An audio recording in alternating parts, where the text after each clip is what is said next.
Hello and welcome to the GI Malignancies Virtual Great Debates meeting.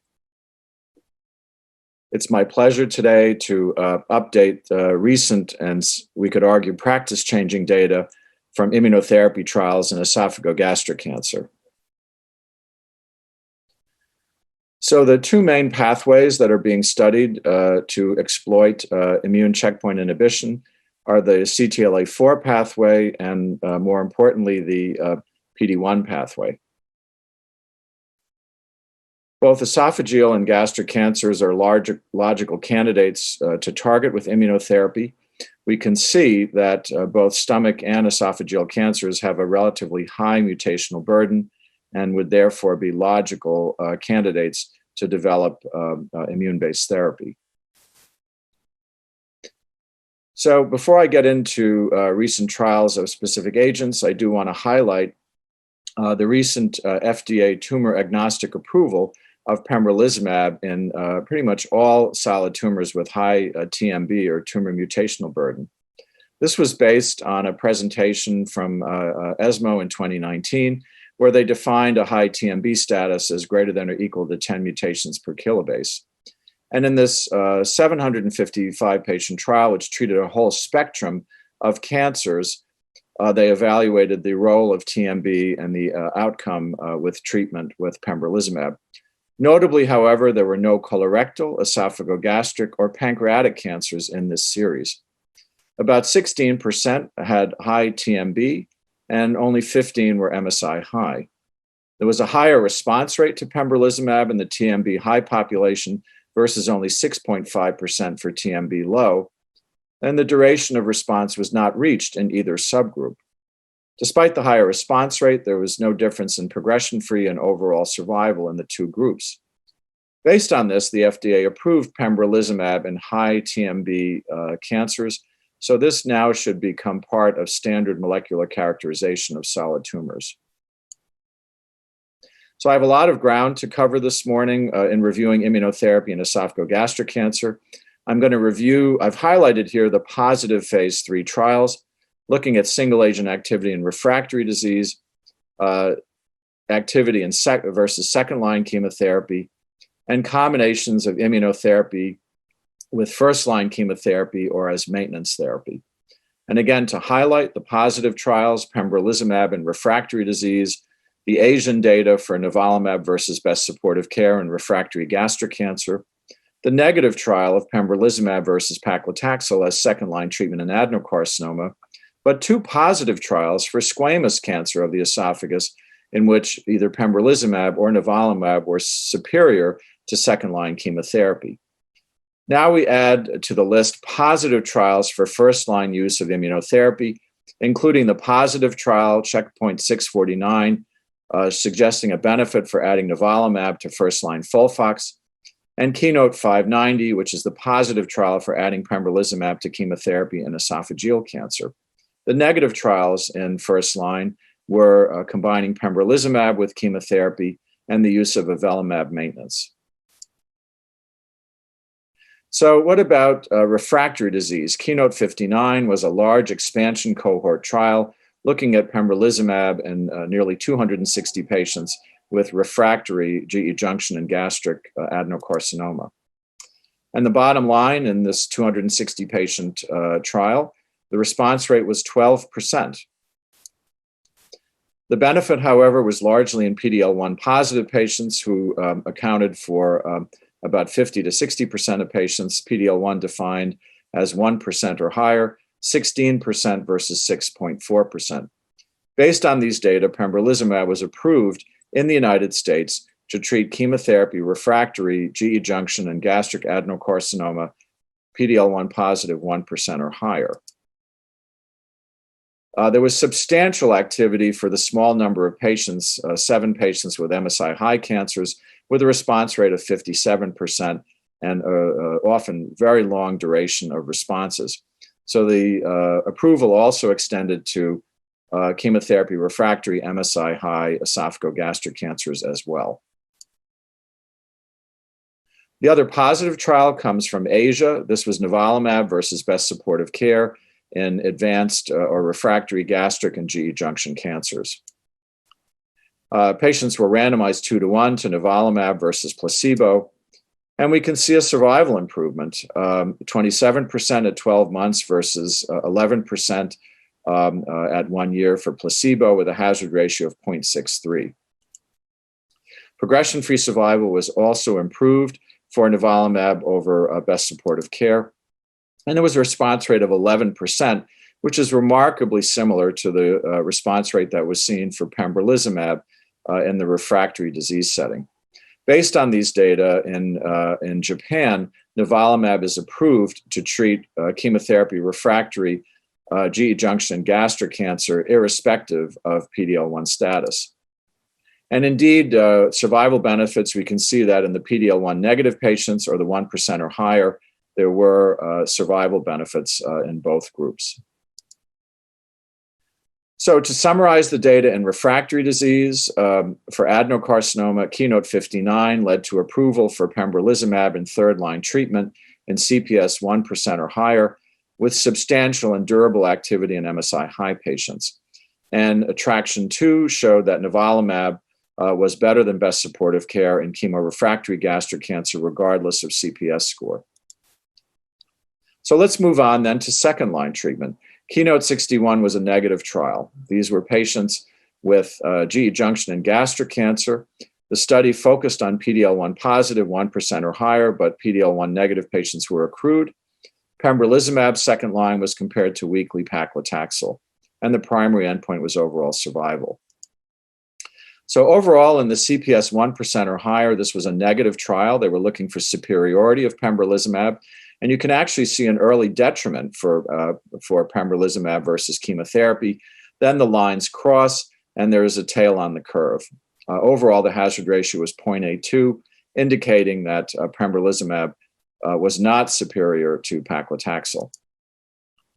And if we look across the CPS scores, it was clear that in the CPS negative patients, pembrolizumab was detrimental, with a significant detriment in survival compared to paclitaxel.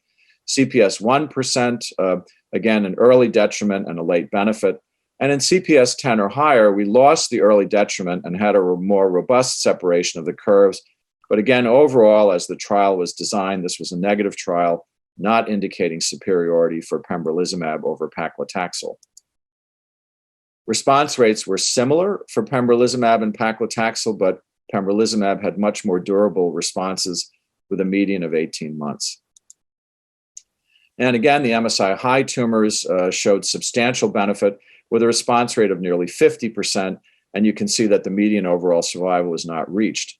So these data argue that perhaps pembrolizumab can be considered earlier line in MSI-high patients, and this is reinforced by other data that I'll show.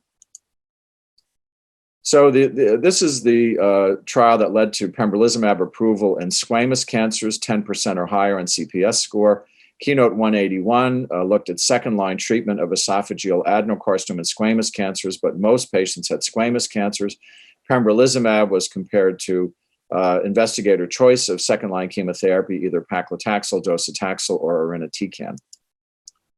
And as written, this was a negative trial. If we look at all comers, the hazard ratio was 0.89, and you can see no difference in median survival despite a late trend on the curve. However, there was a benefit in the subset of patients that were CPS 10% or higher in squamous cancers. And here we can see a hazard ratio of 0.69 favoring pembrolizumab over chemotherapy, which was significant, as well in the squamous cancers with a hazard ratio of 0.78. Response rate also favored pembrolizumab over paclitaxel, and the lower response rates here are really driven by the squamous cancer predominance. It's clear that paclitaxel is a much less active drug in squamous cancers than adenocarcinomas. So pembrolizumab also achieved a higher response rate. And here, if we look at the subgroups, we can see that, again, squamous cancers, pembrolizumab was superior with a hazard ratio of 1 for adenocarcinomas, perhaps a greater benefit in Asian patients. And here we see the outcome in squamous cancers, the benefit really showing superiority in the CPS 10% patients with a hazard ratio approaching 1 for the CPS patients less than 10. So the other positive trial was Attraction 3. This is an Asian trial comparing nivolumab versus second-line chemotherapy in esophageal squamous cancers. Patients were randomized 1-to-1 to either receive nivolumab or docetaxel or paclitaxel.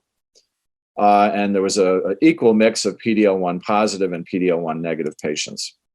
This was a positive trial for squamous cancers with a 12-month survival improvement of about 13 months, which extended out 18 months.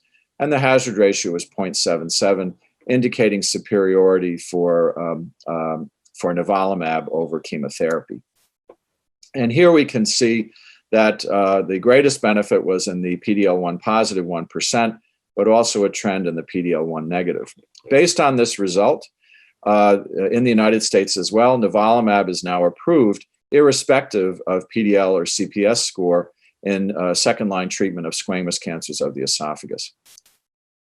Progression-free survival actually initially favored chemo, but again, the bars cross, and there's a later benefit for nivolumab over chemotherapy.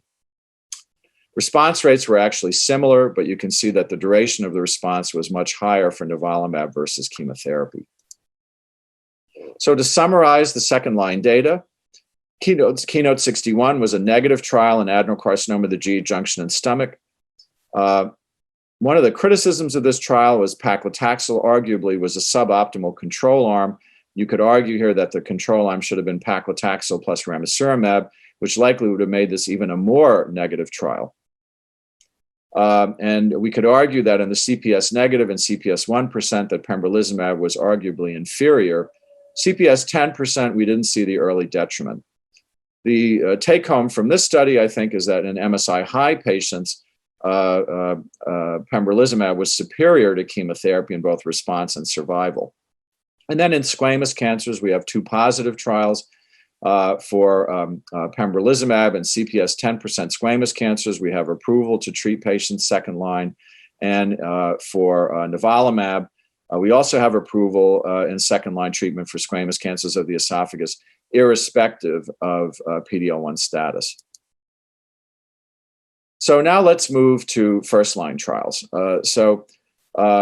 We had really groundbreaking data presented at the ESMO meeting at the virtual meeting last week. So I've updated these slides. I'm going to talk about the negative trials first, and then we're going to focus on some potential practice-changing first-line trials. Keynote 62 was a trial in first-line gastric and GE junction adenocarcinoma, looking at pembrolizumab alone, with or without chemotherapy versus chemotherapy alone in first-line treatment. So here's the schema: pembrolizumab alone, pembrolizumab plus chemotherapy, and placebo plus chemotherapy. So let's look at chemotherapy with or without pembrolizumab. So this was a negative trial. Adding pembrolizumab to chemotherapy did not improve overall survival, only a 7% difference at 1 year, and only a 6% difference at 2 years, and the hazard ratio was not significant. So a negative trial for adding chemotherapy, adding pembrolizumab to chemotherapy in CPS 1% or higher. But a similar negative result in CPS 10% or higher. Only a 4% difference in 12-month survival difference, and a 4% difference at 2 years with a hazard ratio of 0.85. So combining pembrolizumab with chemotherapy was no better than chemotherapy alone in first-line treatment of adenocarcinoma of the GE junction and stomach. And here we can see that progression-free survival was also not significantly improved. Again, we always see these late separations in the curves in these earlier studies. So what about pembrolizumab versus chemotherapy? So this was a highly questionable non-inferiority design where they allowed up to a 20% non-inferiority for pembrolizumab. So this is the survival of pembro versus chemo in CPS 1% or higher. And even though overall the curves do cross and there's a late benefit for pembrolizumab, the problem is this part of the curve. We have up to a 10 to 15% higher death rate in patients getting pembrolizumab. And most of us would argue that's not acceptable, that's not worth the trade-off for a late benefit if you have a higher chance of dying in first-line treatment with pembrolizumab versus chemotherapy. And a similar problem even in CPS 10% patients. Here's a 10% earlier death rate for pembrolizumab versus chemotherapy. Again, a more robust separation of the curves later, but you can argue here that you're trading off a higher risk of death for a later benefit. And to me, this is not justifiable. And here is the problem. The vast majority of patients, whether they're CPS 1% or 10%, progress on pembrolizumab nearly immediately and cross over to chemotherapy. So even though the endpoint of this study for this non-inferiority question was met, I think this is clinically not justifiable to treat our patients. So what about the MSI high patients? Again, a different story. If we look at pembro versus chemo in the MSI high patients, pembrolizumab is the winner. We had a much higher overall survival. It wasn't even reached. And really no clear differences between CPS 1 or 10%. So for MSI high patients, arguably pembrolizumab is superior to chemotherapy and could be considered as a first-line treatment option. Then if we look at pembro plus chemo versus chemo alone in the MSI high patients, it's not clear that chemotherapy adds anything. But I think the take-home message from this study is that there is a consideration to use pembrolizumab first line in MSI high patients. So the other negative trial was the Javelin Gastric 100. This looked at avelumab maintenance after first-line chemotherapy. And here patients had to have stable disease or response to either oxaliplatin 5-FU or oxaliplatin capecitabine. And then they were randomized to avelumab maintenance or a continuation of chemotherapy maintenance. And this was a negative trial. They were looking for superiority of avelumab, and you can see initially that avelumab trended lower, but overall no difference in overall survival with a hazard ratio of 0.91. If we look at the PD-L1 positive patients by two different assays, this was also a negative trial, no superiority for avelumab over chemotherapy. And this is looking at the other assay, again, non-significant benefits. PFS, you could argue, initially favored chemotherapy, but again, no differences, and there was no difference in response rate or disease control. So now let's move, I think, to the most important part of the talk. These are the potential practice-changing trials that were presented at the ESMO meeting 2020 virtually. One of the most important presentations was Checkmate 649. This was nivolumab plus chemotherapy versus chemotherapy alone in the first-line treatment of advanced gastric or GE junction adenocarcinomas. So this is the schema of the trial. Patients were previously untreated, and they had to be HER2 negative, good performance status, and they looked at either PD-L1 positive or PD-L1 negative patients. I'm going to focus on this aspect of the trial, which was chemotherapy alone, Xelox versus Folfox, with or without the addition of nivolumab. And you can see this was a huge study treating over 1,500 patients. There were dual primary endpoints. If they got a positive endpoint for overall survival and progression-free survival in the CPS greater than or equal to 5, then they could assess the secondary endpoints in the lower CPS scoring patients. This just indicates the statistical design. We had to see this benefit in PFS for CPS greater than or equal to 5, and then that would lead to analyses of the other endpoints. So most patients were gastric cancers, 70%, and about 30% were GE junction or esophageal adenocarcinomas, and a very small minority of MSI high patients on this study. So this was a positive trial in the CPS greater than or equal to 5%, with an 11% improvement in 1-year survival and a clear tail on the curve. This translated into more than a 3-month improvement in median overall survival with a hazard ratio of 0.71, which was highly statistically significant. Then if we look at the CPS 1% or higher, we see a similar benefit, 3 months, not as quite a robust hazard ratio of 0.77, And then in all randomized patients, so this looks at CPS negative and positive patients, again, a less robust hazard ratio of 0.8, but also a separation of the curves in this population. So what about progression-free survival? This was the primary endpoint in the CPS 5% or higher, and it was positive. Hazard ratio of 0.68, 7.7 versus 6 months, highly statistically significant. And then we also saw less significant trends in the CPS 1% or all randomized patients for progression-free survival. So what about the issue of PD-L1 negative versus positive? So we can see the most robust benefit is in the PD-L1 positive patients, but arguably in the 724 patients that were PD-L1 negative, we also see what looks like a benefit in these patients. And I think this is going to have to be parsed out once the data is under peer review.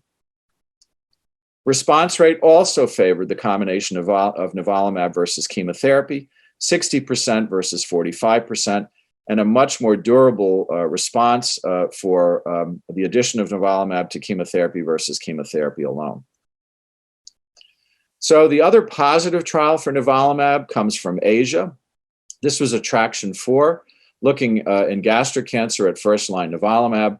Patients either got S1 oxaliplatin or capecitabine oxaliplatin with or without nivolumab.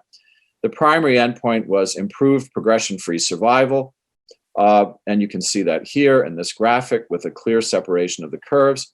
There was also a higher response rate and more durable response for nivolumab plus chemotherapy versus chemotherapy alone, but there was no overall survival benefit, which was a secondary endpoint. So you can see the PFS improvement, hazard ratio 0.68. You can see no survival difference, hazard ratio 0.9. This might have been driven by the fact that many of these patients got second and third line treatment. 25% got nivolumab later. Here you see a much higher response rate, a 10% increment, and much more durable response. Then the last metastatic disease trial that was positive that I want to talk about is Keynote 590. This was first-line pembrolizumab plus chemotherapy in esophageal squamous cell and adenocarcinoma. This trial used probably a less used chemotherapy, infusional 5-FU cisplatin with or without pembrolizumab. This trial met all the primary endpoints of improved overall survival in CPS greater than or equal to 10%. This was the primary endpoint of the trial. For CPS less than 10%, the hazard ratio was 1, arguing that pembrolizumab did not add benefit in these patients. In the CPS 10% or higher patients, there was a benefit for both adenocarcinoma and squamous cancers. And here we have the breakdown. Most patients on this trial were squamous cancers. About 50% had CPS positivity 10% or higher.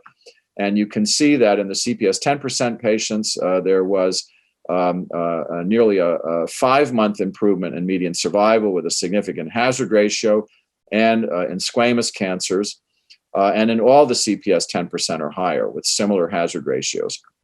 2-year survival was nearly doubled from 15% to 30%. And here, if we look at all patients, we had a median survival improvement of about 3 months, significant improvements in response rate and response duration.